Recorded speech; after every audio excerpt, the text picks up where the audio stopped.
Welcome to Truth Talk Live. All right, let's talk. The truth is, I can't hide it, I can't hold it no more. A daily program powered by the Truth Network, This is kind of a great thing, and I'll tell you why. where pop culture, current events, and theology all come together. Speak Your mind. And now, here's today's Truth Talk Live host. What is your favorite biblical number?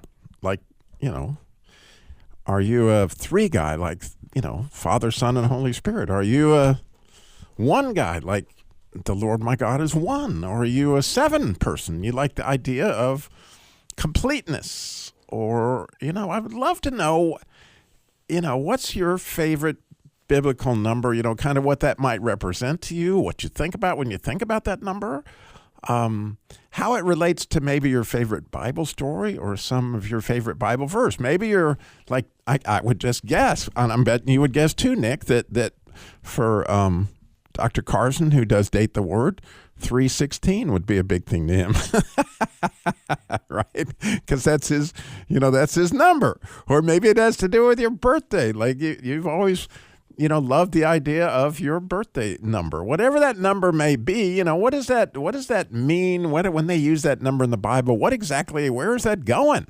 We would love to hear it from you. 866-348-7884, 866-348-7884. Here's one that took me by surprise this morning. I was really just kind of reading through one of these plans that a friend of mine wants us to go through and study, going through the Bible in 3 years, actually.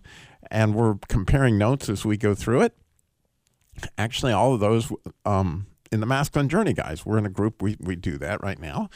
And so I was, rereading Genesis and the account of all these deaths. And I couldn't help but notice that most of the patriarchs, especially, the more famous ones like Adam, they died in their 900s, right? And so I started to see this 9 must mean something biblically, right? Because, Adam himself died when he was 930. And, my Methuselah, as I recall, is in his 960s, maybe 965. Even Noah himself died in his 900s. And I said, I bet that's no accident that Adam would die in his 900s. And as I began to think and study a little bit more about that, all of a sudden I came across this outstanding little tidbit. Jesus died in the 9th hour. Wow. So as we began to do a little more studying, and I started to look at the word 9 in Hebrew like I would, and to think, man, there's something to this.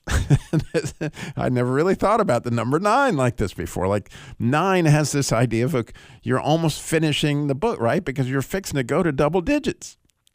It's like you're leveling up on a video game. And when you think about it, when I heard somebody talk about this, that part of the reason that, Adam died spiritually the very moment he, took the bite, so to speak. He all of a sudden died spiritually, and that's the obviously huge thing we all live under to this day. But the other thing that happened is it was a long time after that, 130 years, before he even had Seth, and then 900 years he died after Seth, exactly 900, and why? And what I heard said about this was it was completely God's mercy, because how would you like to be Adam and watch all of the sin that happened as a result of your sin? Like, he certainly lost his son Cain and Abel. How many children do you think, or how many grandchildren or great-great-great-great-great-grandchildren did Adam have to watch die before he died? How many attacks and brutal assaults, and his kids, man, you can imagine. I mean, this was his setup. It wasn't long after, Adam passed that, the flood's coming. And so there were some horrible, horrible things. And so what a horrible thing to have to suffer through, that it was, somewhat God's mercy that Adam got to, rest in the, as it says so often in the Old Testament. And of course that happened in that idea of 9. And as he died, then all of a sudden, when you think about it, he kind of leveled up. Well, when you think about it, Jesus, does anybody listening, I can't imagine any of us wanting Jesus to suffer one moment more than he had to on the cross. And there in the 9th hour, he leveled up, right?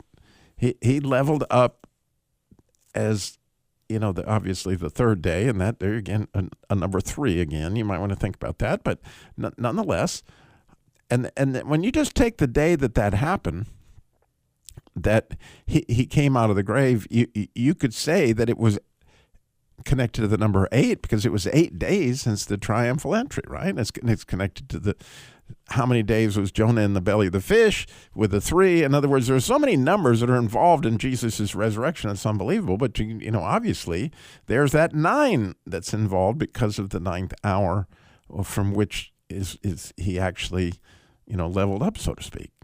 So what is have you thought about these numbers? What jumps out and grabs you? I would love your story.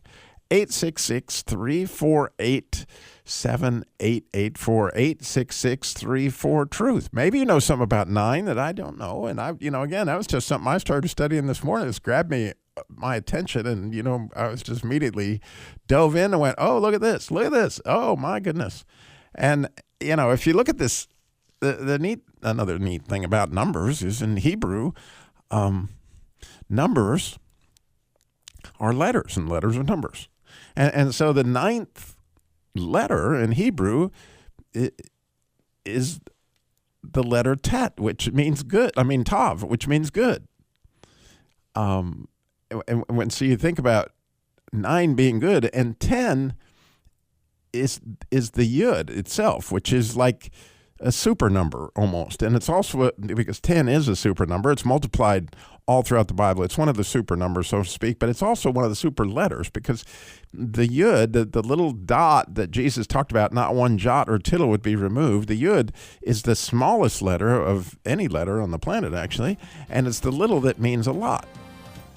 And so that number 10, when you put it next to any other number, you got this big multiplier. So number 10 is a big deal too. But we would love, and Nick's excited to share his number for you, 866-348-7884, 866-348-7884. We'll be right back. Truth Talk Live. You're listening to the Truth Network and truthnetwork.com.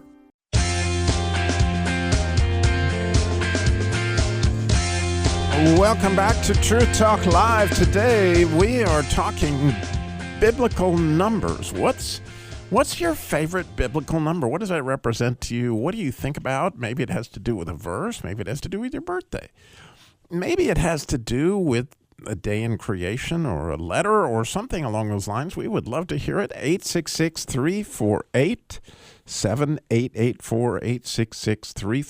866-348-7884. I have Joyce is in Charlotte. Joyce, you're on Truth Talk Live. Good afternoon. Yes. Well, I learned a long time ago about numbers, of the Bible numbers, and 9 is a fruit of the Spirit. You're exactly right. There's 9 fruits of the Spirit, but 1 is unity, 2 is witness, 3 is divine, spirit of divinity. Number 4 is witness to the world. 5 is grace. 6 is the number of man. 7 is completeness. 8 is new beginnings. 9 is fruit of spirit. 10 is testing. 11 is confusion. 12 is government. I can tell you what 14 is the generations. 15 is rest. 16 is love. 17 is victory. And I know 20 is redemption. All right. And so these are the numbers that I like. But the 23rd Psalm is my favorite. So the 23rd, number 23 is my favorite all-time number.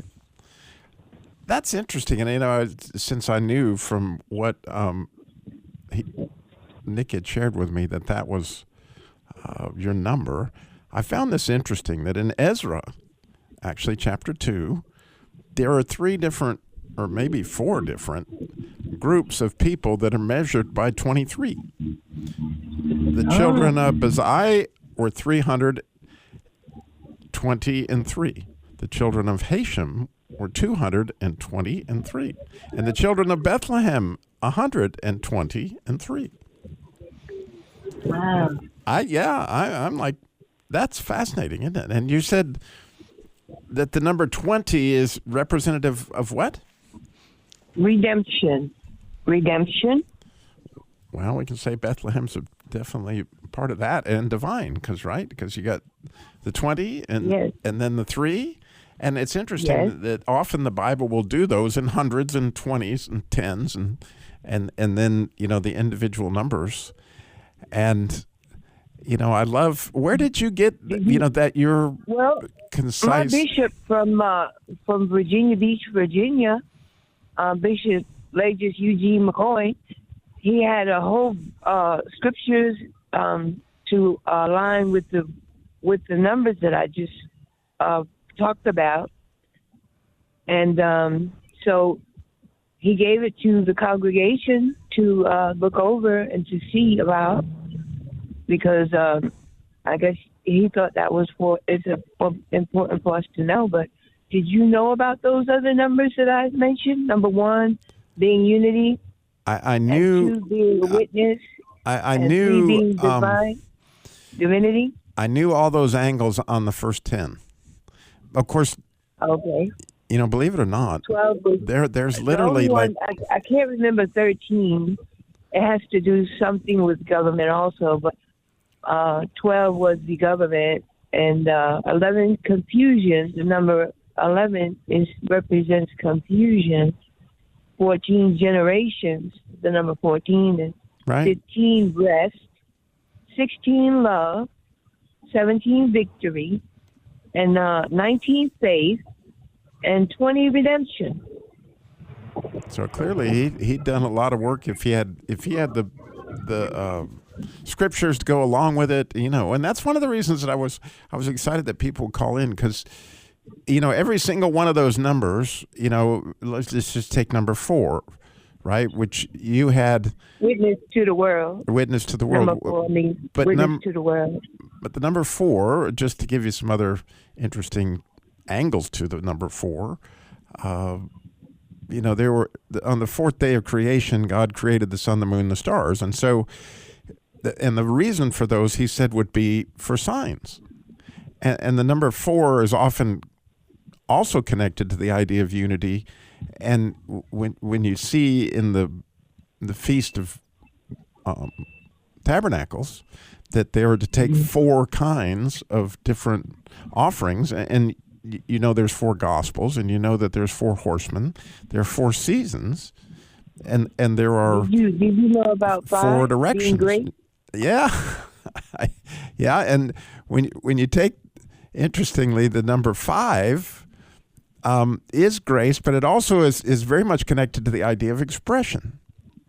And, all these things is just, when you look at the Bible, it gives you so much depth on all these numbers. And so that's why I was hoping for more depth, because I'm sorry. I'm sorry. I have the literature. No. I mean, what I'm saying is you provided depth. I've never heard that list. Have you ever heard that list, Nick? No, he's shaking his head. So you helped us all, because you have a little piece of the puzzle. Maybe I helped with a piece of your puzzle, help somebody. And, the next person that calls in is going to have another piece on another number, because all these things,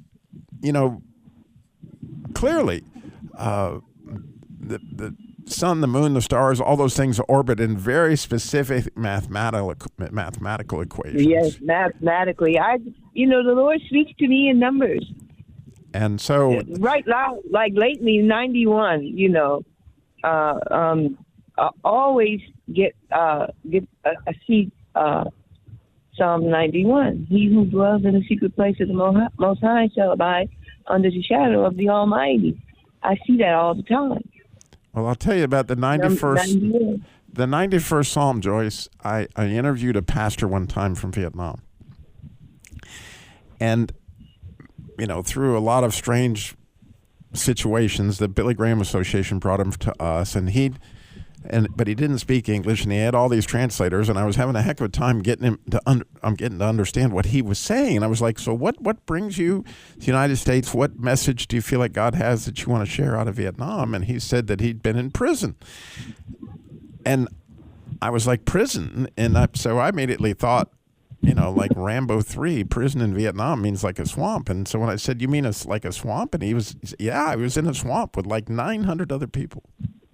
Wow. And I said, well, what did you eat? And he said, what was in the swamp? And what did you drink? What was in the swamp with these other 900 people? And I thought, oh, my goodness. And he said, yeah, really? people were moaning and crying and dying all night because nobody could sleep. You had to stand. Right. And he was in that swamp, awesome. as I recall, for 7 years. And so I'm sure, like you've experienced in your life, when you really go through something, God gives you something really special. And so I said, Pastor, clearly you've been through something I can't imagine. I can't imagine another person experiencing all the death that you've seen, all that you've seen. I said, what did God give you as a result? You know what he said? The 91st Psalm. Amen. And so when you think about the 91st Psalm, if you were in a swamp and people are dying all around you, I mean, you get the picture. So thank you so much, Joyce, for your call. And we would love for your call. 866-348-7884. We're going to lose some of you. You can listen to the podcast later. For the rest of you, call us, 866-34-TRUTH. You're listening to the Truth Network and truthnetwork.com.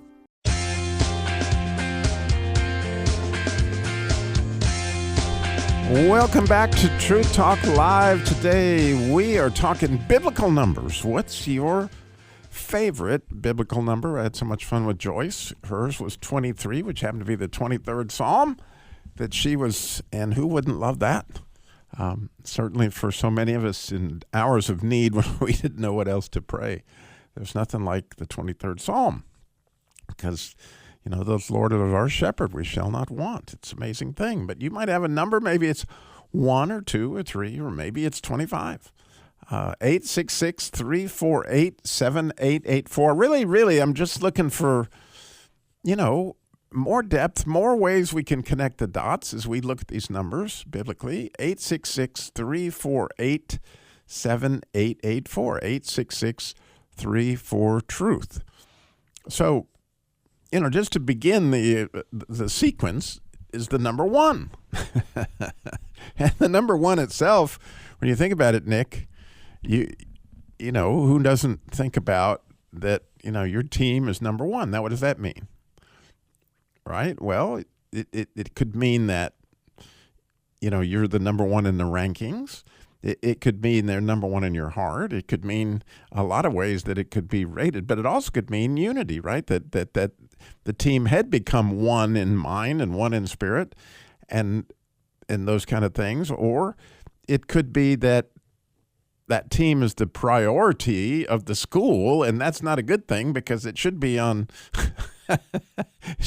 education. In other words, there's all sorts of different ways to look at that idea of number 1. Fascinatingly, biblically, you can't help but notice that on the first day of creation, right, that it's God created light.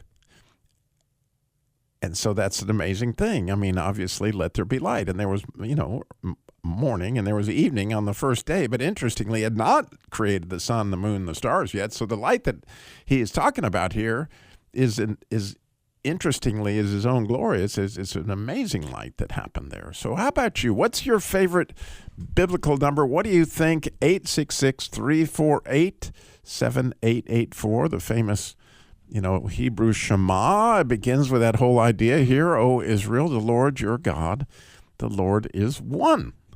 And, there's a lot of ways that applies. It applies from the standpoint of you'll have no other gods before me. So he is there as far as priority, but also, one of the most amazing things about the number 1 from my own personal standpoint is that you and God, if you have Jesus in your heart, you have become one. There's a oneness about, who you are in Christ. But interestingly, you're all baptized into one Spirit, right? And there's one baptism. There is one Lord. And, it's interesting all the things that one connects. And in Hebrew, that number is also the letter Aleph. And the letter Aleph has to do with father, right? As if you think about it, Abraham's name begins with an Aleph. And many, many, many of the names of God, like, Adonai, certainly you can hear the A in that. And even El, interestingly, sounds like an E, but it's actually an A in Hebrew. So El Shaddai, and those are, again, Alephs. And you think about Adam himself, his name started with an Aleph.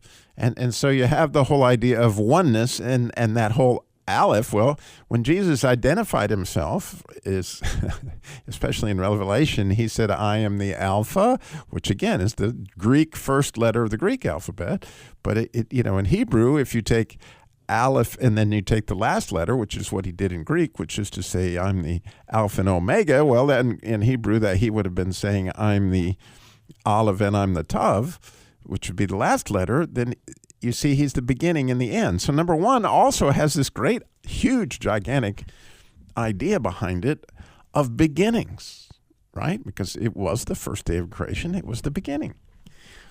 And, again, Jesus is the beginning of the story. And the word truth in Hebrew is Aleph, Mem, Tav. It's the middle of the alphabet and it's the last of the alphabet. So Jesus is the beginning, he's the middle and the end, but it's also the truth. The truth is the truth at the beginning of the story. The truth is the truth at the middle of the story.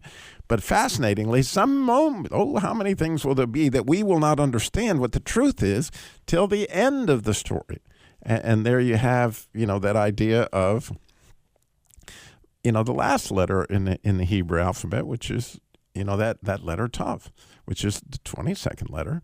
And again, those numbers are fascinating in Hebrew as you begin to work through some of those things. But I know you got a story. I would love to hear your number. I would love to hear why you like it and what it means to you. 866-348-7884. 866-348-7884.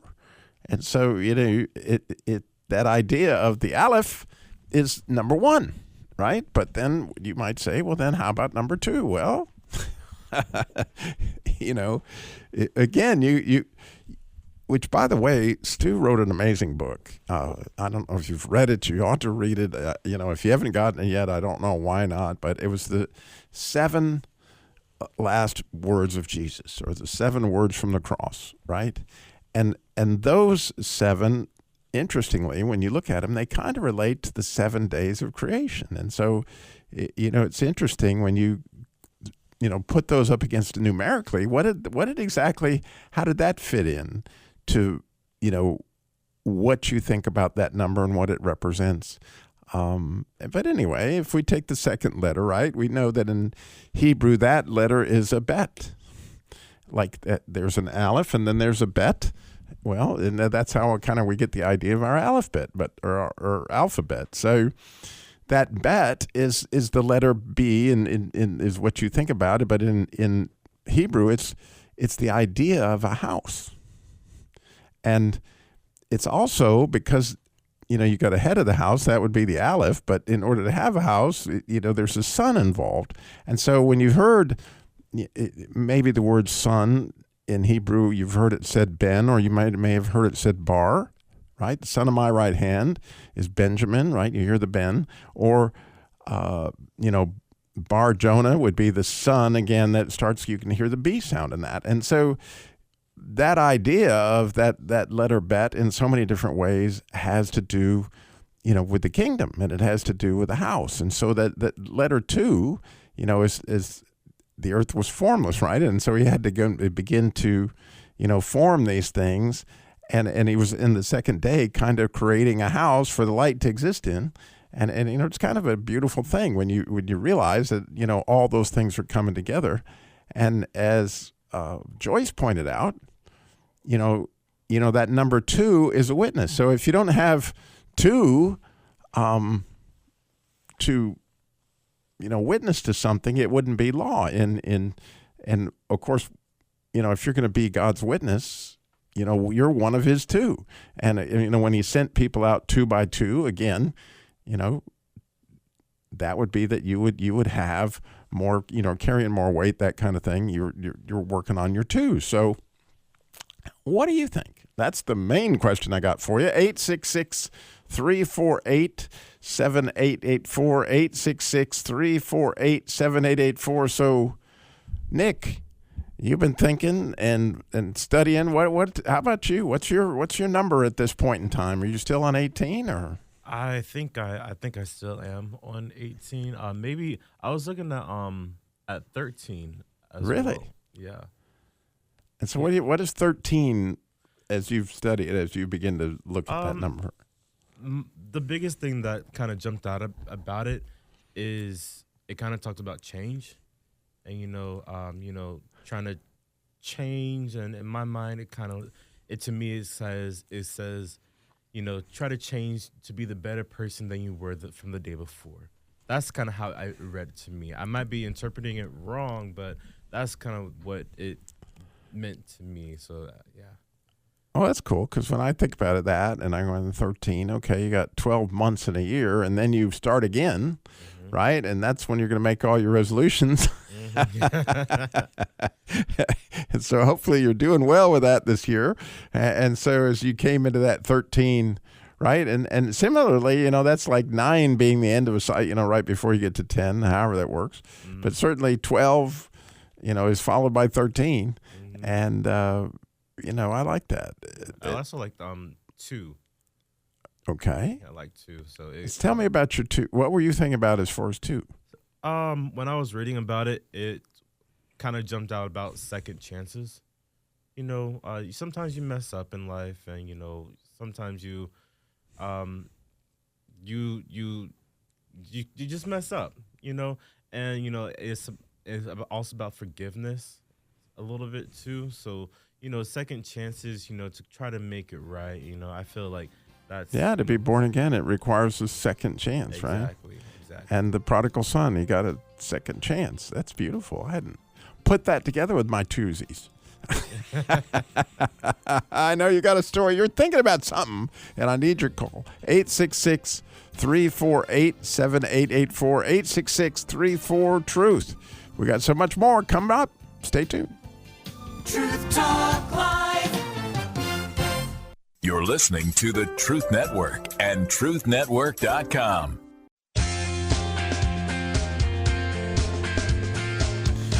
Welcome back to Truth Talk Live. Today we are talking biblical numbers. What's your favorite biblical number? What does that kind of mean to you? How does that get into your heart and help connect with God? And as we've heard from Joyce, just increase our faith in that, man, all this stuff is coming together and it's perfectly balanced. As we got Mike is in Dayton. Mike, you're on Truth Talk Live. Hi, Robbie. My favorite number is 300. 3, but I like the 300 because I bowl 300 when. Oh, yeah. Yeah. So, and I'm a big time bowler, and so 3 is my favorite number, and I can correlate it with Genesis 3. God created or separated the waters and the land and that. And then my favorite verse after that is Proverbs 3. Trust in the Lord with all your heart and lean not on your understanding, but all your ways make your path straight. Wow. So kind of makes me interested in the word 3, because how he pretty much made a map of the earth, and then now our paths are straight in Proverbs. And then I'm trying to do this off of memory. You should give us a warning on this. Oh, okay. So, and then in Matthew, I think it says again about in Matthew 3. I think it's is the path as well. and then I think in also Mark 3, I don't have my Bible with me, but I think also in Mark 3 there's a path again. And if I'm not mistaken, my dad was a big numbers guy. Somewhere in Revelations, if the top of my head, I think it's in Revelations 3 about, the end of time happens.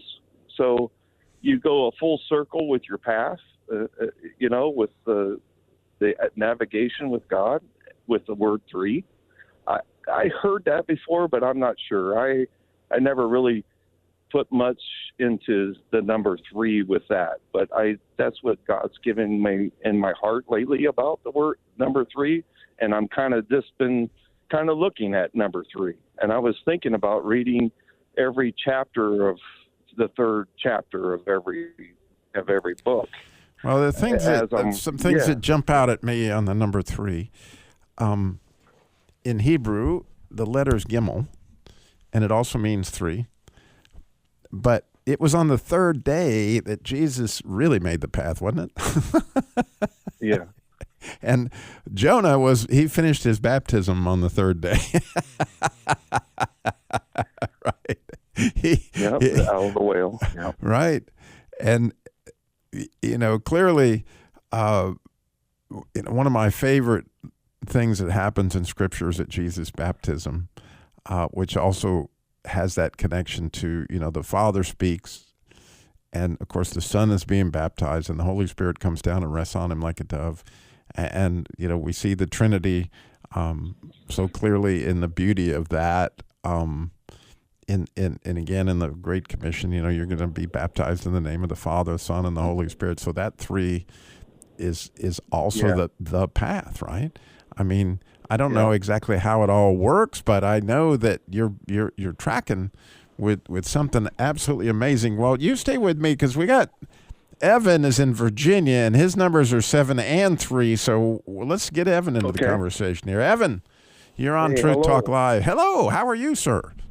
I'm okay except for a cold.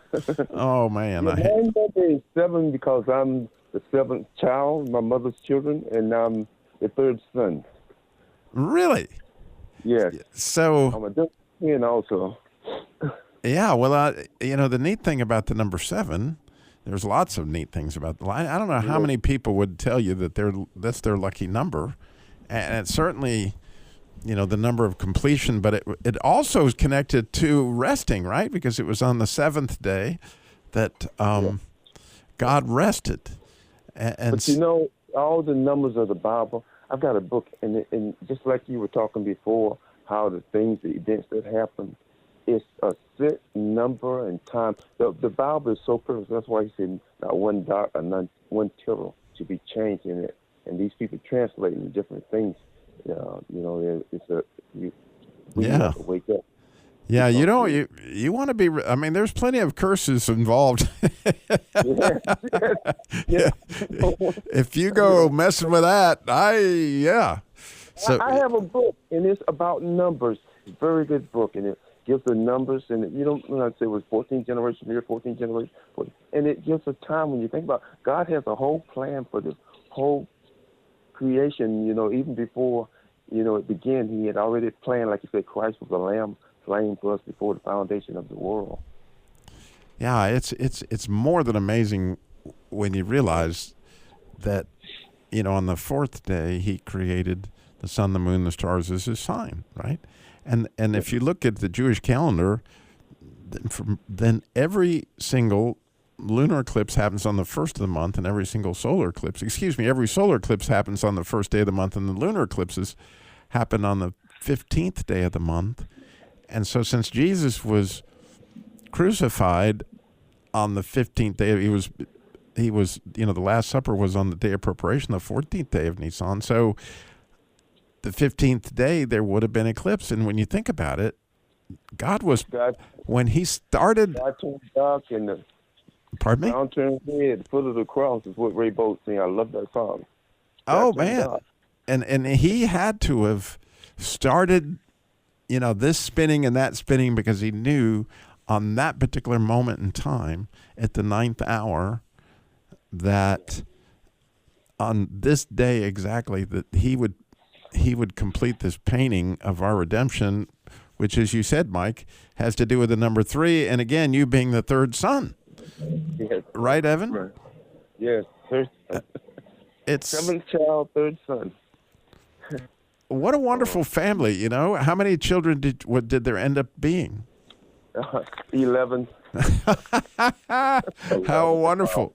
First, my mother had 10 births, 11 children, 6 girls and 5 boys. So you're kind of the 7-Eleven child. Yeah, 7-Eleven. 7-11. Just saying, I couldn't help. It's good talking with you. I wish I could find my little book. It's got all the numbers and things. If I call back the number when I find it one day and give you the. Oh, by all means, Evan, I would absolutely love it. I appreciate your call so much and your joy, and I hope your cold gets better soon, man. I know that's a difficult thing, especially in this cold weather. So we love you, my friend. I don't think you get them. Thank you so much, though. Thank you, God Evan. bless. God bless you. So, Mike, what about the number 7 for you? Yeah, I'm here. Yeah, I am here. Okay, cool. The number 7. The day of rest, that comes right to my mind. And, I asked my dad this question. I says, Dad, why did the Bible put all the numbers and chapters and all that stuff? And his answer was because he's smart. And and I never, I'm like, yeah, because he's smart. And I says, oh, and he goes, the numbers are all important. As he kept saying to me all the time, numbers are always important. And I'm like, I just thought he was full. I mean, this really thought about the numbers that important, but now the older I get, I'm realizing that with how time is and well, listen to one of the points that Stu makes in his book, which I hope if you've got that book, we got to get it to you. But anyway, Stu makes this point about the 7th day, that the 7th day, clearly, it was on the 7th day he rested. What were the last words from the cross? Right. Into your hands I commit my spirit, right? And, yes, right. You see the rest? Like it is finished, right? And that was the 7th word, is it's finished, right? It's done. Excuse me. The 6th word was it's finished, and then into your hands I commit my spirit. So he finishes it on the 6th day similarly, and then he rests. Into your hands I commit my spirit. In other words, lay down with Dad. Isn't that amazing? It is amazing. And well, we see those things that, again, he orchestrated, and like your dad said, really, really so large. Nick and I were talking about it during the break, that it's really trying to explain the scientific part of a sunset. If you get too much into the minutia, you miss the beauty, right? Or maybe you've heard somebody go into that scientific definition of what a kiss is, like, a swap of, saliva or whatever, it just doesn't have the same right, as an actual kiss. But however, it is nice to know that, like, oh my goodness, God, he's so precise. Mathematically, it's beyond anything that we could possibly imagine. And that's why, all these scientists can know that, this is exactly when this planet's going to be here, and this is when this is going to happen, because mathematically it's perfect. And again, I look back and what my dad said, and there was a lot of wisdom in that. God, look how smart God is, and the miracles that He does with numbers and time and everything. If you start looking at the numbers, So it's a revelation that we have when we start looking at the numbers, And, I do. God, yeah, and that's why God said 7 days. That's why He counted the days off. It's just the more you look into it, how smart God is, and it's just amazing that we have a God like that. So, I like the simplicity of what you're saying. Just unbelievably. The intellect is a real gift that God gave us all so that we can begin to perceive all that He really is. Well, thank you, my friend, for calling in. As always, we love it. You're welcome. And thank you, everybody that listened today. We're so grateful you